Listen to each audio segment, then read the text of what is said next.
Hi everyone, welcome to Navneet IAS academy. हम यहाँ पे जो है current affairs from the January 2022 की जो सीरीज है वो लेके आए हैं, उसे ही आज हम यहाँ पे आगे कंटिन्यू करेंगे। तो अब तक हम यहाँ पे पॉलिटी के जो करंट अफेयर्स हैं फ्रॉम दी जनवरी 2022 उन्हें कवर कर चुके हैं। एंड अब हम यहाँ पे टुडे बात करेंगे about the international relations, right. तो हमारा जो आज का टॉपिक रहेगा वो है इंटरनेशनल रिलेशंस। तो इसके जो इम्पोर्टेंट करंट अफेयर्स हैं फ्रॉम दी जनवरी 2022 उन्हें हम आज यहाँ पे कवर करेंगे। तो अगर आपको पॉलिटी के करंट अफेयर्स जो है वो कवर करने हैं फ्रॉम दी जन 2022 तो उसका लिंक जो है ऊपर मैं आई बटन पे जो है दे दूंगी। इसे स्टार्ट करने से पहले आपको ये बता दूं कि ये जो है मेरे टेलीग्राम चैनल का लिंक है। इस पे आपको जो है daily news articles to read जो है the Hindu and Indian Express के उसकी इंफॉर्मेशन मिलेगी। लिंक इसका जो है वो नीचे मैं डिस्क्रिप्शन बॉक्स में दे चुकी हूँ, डायरेक्टली वहां पे जाके आप इसे फॉलो कर सकते हो, राइट। ज्यादा टाइम वेस्ट ना करते हुए स्टार्ट करते हैं हमारा जो आज का टॉपिक है। तो दो मेन इंपॉर्टेंट टॉपिक रहेंगे फ्रॉम द जन 2022 मंथ से करंट हमारे यहाँ पे करंट अफेयर्स के फ्रॉम द इंटरनेशनल रिलेशन। तो सबसे पहले बात करेंगे about the collective security treaty organisation, जिसे हम जो है CSTO भी बोल सकते हैं। ओके, तो ये जो है मॉस्को लेड मिलिट्री अलायंस है। CSTO क्या है? It is a Moscow led military alliance है। तो रशिया जो है वो इसे लीड कर रहा है, राइट। तो मॉस्को लेड मिलिट्री अलायंस है। तो डिस्पैच ट्रूप्स टू हेल्प काम माउंटिंग अनरेस्ट इन दी कजाकिस्तान। तो कजाकिस्तान में जो है यहाँ पे थोड़ी सी प्रॉब्लम चल रही है, अनरेस्ट है, तो उसे थोड़ा सा जो है काम डाउन करने के लिए CSTO ने क्या भेजा है, यहाँ पे कुछ यहाँ पे ट्रूप्स जो है वो भेजे हैं कजाकिस्तान में। As the police said dozens were killed trying to storm government buildings, right. तो जो लोग हैं ना वहां पे कजाकिस्तान के, वहां पे पेट्रोल की जो एक तरह से प्राइसेस हैं, जो फ्यूल प्राइसेस है ना वो बहुत ज्यादा बढ़ चुके हैं, उसकी वजह से प्रोटेस्ट यहाँ पे चल रहे हैं। तो वो गवर्नमेंट बिल्डिंग को जो है ना अटैक करने की कोशिश कर रहे हैं। तो उसी के बीच में यहाँ पे कई सारे लोगों की जो है डेथ भी हो गई है, राइट। तो बैकड्रॉप क्या है, इसकी बैकग्राउंड क्या रही है? Long seen as one of the most stable of the ex Soviet republic of Central Asia. तो एनर्जी रिच जो है कजाकिस्तान, तो यहाँ पे जो है ये एनर्जी रिच कजाकिस्तान इसे बोला जाता है। क्यों बोला जाता है? तो ये आपका होमवर्क है। कजाकिस्तान में जो है ऐसी क्या चीजें हैं कि इसे जो है एनर्जी रिच बोला जाता है? तो ये जो है एक्स सोवियत रिपब्लिक है, राइट, सेंट्रल एशिया का, is facing it's biggest crisis. तो अब जो है ना इसमें यहाँ पे बहुत ज्यादा बड़ा एक क्राइसिस जो है वो चल रहा है पूरी डिकेड का, क्योंकि यहाँ पे प्रोटेस्ट चल रहे हैं over rising fuel prices escalated into the wide spread unrest, जिसकी वजह से यहाँ पे अनरेस्ट फैला हुआ है। तो अब जो है ना इसी अनरेस्ट को खत्म करने के लिए CSTO ये वाला जो ऑर्गेनाइजेशन है ना, इन्होंने ट्रूप्स भेजे हैं। ट्रूप्स कहाँ पे भेजे हैं? कजाकिस्तान में भेजे हैं इस अनरेस्ट को खत्म करने के लिए, राइट। तो अब ये कलेक्टिव सिक्योरिटी ट्रीटी ऑर्गेनाइजेशन है क्या, इसके बारे में जो है बात कर लेते हैं। तो ये जो है ना एक इंटर गवर्नमेंटल मिलिट्री अलायंस है। क्या है ये इंटर गवर्नमेंटल मिलिट्री अलायंस है। मिलिट्री का अलायंस है, 6 कंट्रीज है इसमें, जो कि 2002 में जो है ये इफेक्ट में आया था, ये जो अलायंस है, राइट। तो डिफरेंट जो 6 कंट्रीज है उसकी जो मिलिट्रीज है ना यहाँ पे, उन सभी कंट्रीज की उनके बीच में ये संधि हुई थी 2002 में, एक दूसरे को सपोर्ट करने के लिए। जब कभी भी एक कंट्री में, इन 6 कंट्रीज में से किसी भी कंट्री में यहाँ पे अगर कोई प्रॉब्लम है तो बाकी कंट्रीज जो है वो ट्रूप्स यहाँ पे भेज सकती हैं। तो हेडक्वार्टर जो है वो रशियन कैपिटल मॉस्को में ही है इसका, CSTO का। तो पर्पस क्या है इसका, एम क्या है CSTO का? तो ऑब्वियसली पीस को स्ट्रेंथन आउट करना है इन 6 कंट्रीज में, and international and regional security को यहाँ पे बढ़ाना है, इंक्लूडिंग द साइबर सिक्योरिटी होगी इसमें, एंड स्टेबिलिटी होगी, and the protection on a collective basis of the independence. And जो एक तरह से इंडिपेंडेंस है इस रीजन की, 6 कंट्रीज की, उन्हें प्रोटेक्ट करना है। टेरिटोरियल इंटेग्रिटी होगी, एंड जो मेंबर स्टेट हैं उनकी सॉवरेनिटी को प्रोटेक्ट करना है। तो ये जो है मेन पर्पस हो गया यहाँ पे CSTO का। अब CSTO के कॉम्पोजिशन की बात कर लेते हैं, या फिर अगर हम बात करें कि मेंबर्स कौन कौन से हैं इसके, कौन कौन से 6 कंट्रीज जो है इसकी मेंबर हैं। तो करंट मेंबर जो है, एक हो गई आपकी आर्मेनिया, सेकंड होगी आपकी बेलारूस, थर्ड होगी कजाकिस्तान, फोर्थ होगी Kyrgyzstan and Russian federation, fifth one, and the sixth one is the Tajikistan. तो ये 6 कंट्रीज है जो आपको यहाँ पे याद रखनी है, आपके लिए बहुत ज्यादा इंपॉर्टेंट है CSTO की, राइट। अब जो है ये जो CSTO की मेंबरशिप जो इन 6 कंट्रीज ने यहाँ पे ले रखी है, उसका जो है फायदा क्या है इन 6 कंट्रीज को, वो देख लेते हैं। तो CSTO मेंबरशिप का मतलब हो गया डेट जो मेंबर स्टेट्स हैं are barred from joining other military alliance. Mean जो ये 6 कंट्रीज है ना, इन्होंने मिलिट्री अलायंस यहाँ पे कर रखा है। तो अब इन 6 कंट्रीज में से कोई भी कंट्री जो है वो किसी दूसरी कंट्री के साथ जो कि CSTO का मेंबर नहीं है उसके साथ मिलिट्री अलायंस नहीं कर सकता है। जैसे कि इंडिया जो है वो CSTO का जो है एक तरह से मेंबर नहीं है, तो अगर जो है कजाकिस्तान यहाँ पे चाहे तो वो इंडिया के साथ जो है मिलिट्री अलायंस नहीं कर सकता है, right. So most importantly membership presume certain की सिक्योरिटी एश्योरेंस। तो दूसरा यहाँ पे ये फायदा हो गया कि जो है जो भी पर्सन इसका मेंबर रहेगा उसे जो है कुछ सिक्योरिटी एश्योरेंस दी जाती है उस कंट्री को। The most significance of which is deterring military aggression by the third countries. अगर कोई third country, third party mean CST को कोई जो नॉन मेंबर कंट्री है अगर इनकी मेंबर कंट्री के ऊपर जो है हमला करेगा तो बाकी जो 5 कंट्रीज हैं, राइट, जो बाकी कंट्रीज है वो यहाँ पे उस कंट्री को सपोर्ट करेंगी, right. So in the CSTO aggression against one signatory is perceived as aggression against all, right. In CSTO तो इसका ये मतलब हो गया कि अगर एग्रेशन अगेंस्ट वन सिग्नेटरी, अगर जो है इन 6 कंट्रीज में से जो है अगर किसी ने भी दूसरी कंट्री जो मेंबर कंट्री है उसके खिलाफ एग्रेशन दिखाया है तो इसका मतलब है कि वो बाकी कंट्रीज के खिलाफ भी जो है एग्रेशन दिखा रहा है। So it however remain unclear whether this future works in the practice or not, right। तो अब जो है अभी ये क्लियर है कि क्या फ्यूचर में जो है ये कंटिन्यू रहेगा या नहीं रहेगा, राइट। सो जो नेक्स्ट है हमारे पास न्यूज़ वो है इंडिया सेंट्रल एशिया समिट जो है वो अभी यहाँ पे हुई है। तो इंडिया जो है वो सेंट्रल एशिया के समिट का जो है वो उसने जो है अभी से होस्टेड किया है। So the first India central Asia summit was recently hosted by the prime minister Narendra Modi. तो इन्होंने जो है इस प्राइम मिनिस्टर नरेंद्र मोदी ने होस्ट किया है एंड इसे जो है ना बाकी जो कंट्रीज हैं सेंट्रल एशियन कंट्रीज के प्रेसिडेंट्स हैं ना उन्होंने इसे अटेंड किया है।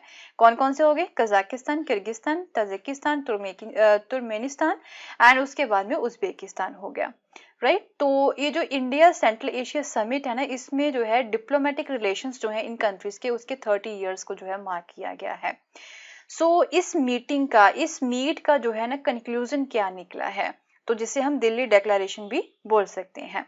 सो इसमें क्या है कि इसमें कौन कौन सी बातचीत हुई है, कौन कौन से मुद्दे जो है वो यहाँ पे सामने रखे गए हैं वो देख लेते हैं।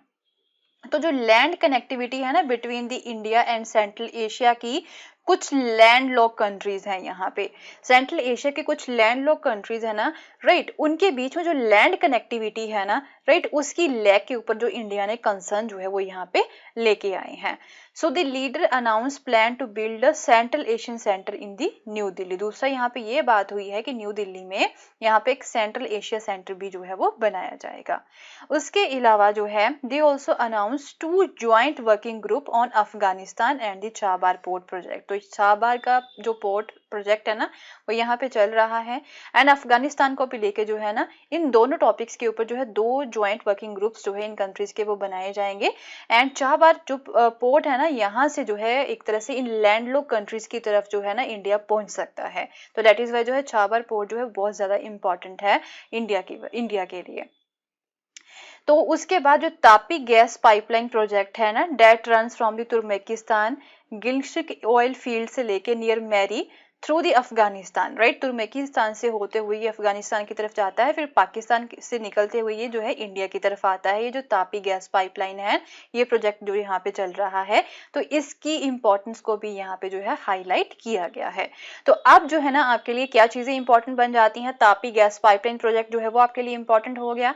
छाबार पोर्ट प्रोजेक्ट जो है ये जो लोकेशंस हैं इसकी छाबार पोर्ट के आसपास जितने भी यहाँ पे कंट्रीज हैं या फिर जो है ये वाले जितने भी सीज वगैरह हो गए यहाँ पे आपके लिए इंपॉर्टेंट बन जाते हैं। ये ज्योग्राफिकल लोकेशंस जो है वो आपके लिए इंपॉर्टेंट हो जाती हैं from the exam point of view. तो ये जो मैप आप यहाँ पे देख पा रहे हो ये जो है सेंट्रल एशिया का है। सेंट्रल एशिया में जो है कौन सा एरिया यहाँ पे आता है, तो सेंट्रल एशिया जो है ये एशिया का ही एक रीजन है।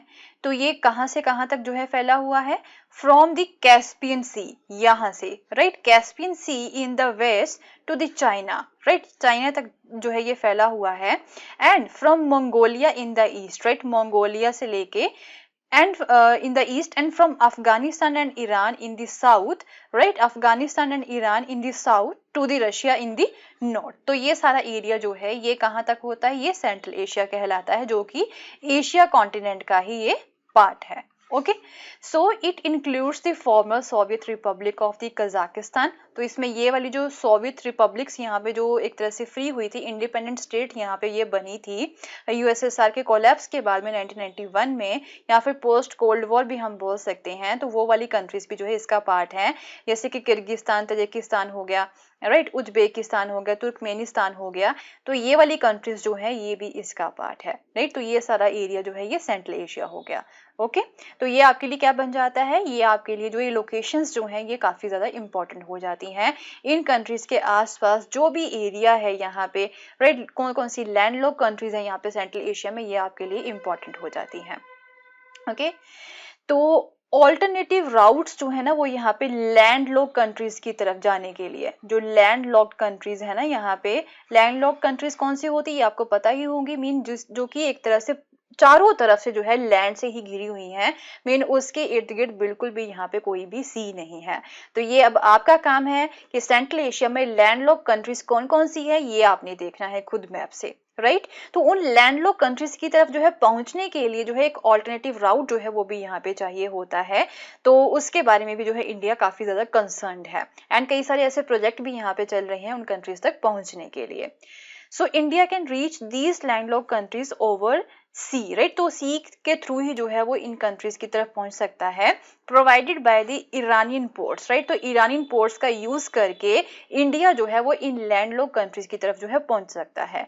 तो अब जो है ईरान ने जो है ना एक यहाँ पे पोर्ट है उसका छाबार पोर्ट जो है, राइट, जो छाबार पोर्ट टर्मिनल है जो कि मैनेज किया जा रहा है by the Indian and the international north south transport corridor के द्वारा थ्रू द बंदर Abbas, that is promoted by the Russia and Iran. तो राइट, तो इसे जो है रशिया एंड ईरान जो है वो भी प्रमोट कर रहा है, एंड इवन जो है इंडिया जो है वो भी इसे यहाँ पे मैनेज कर रहा है इन पोर्ट्स को। तो इन दोनों पोर्ट्स का यहाँ पे जो है इंडिया यूज कर रहा है लैंडलॉक कंट्रीज तक पहुंचने के लिए, अपने ट्रेड को बढ़ाने के लिए। ओके, सो जियो स्ट्रेटेजिक इंपॉर्टेंस क्या है यहाँ पे सेंट्रल एशिया की।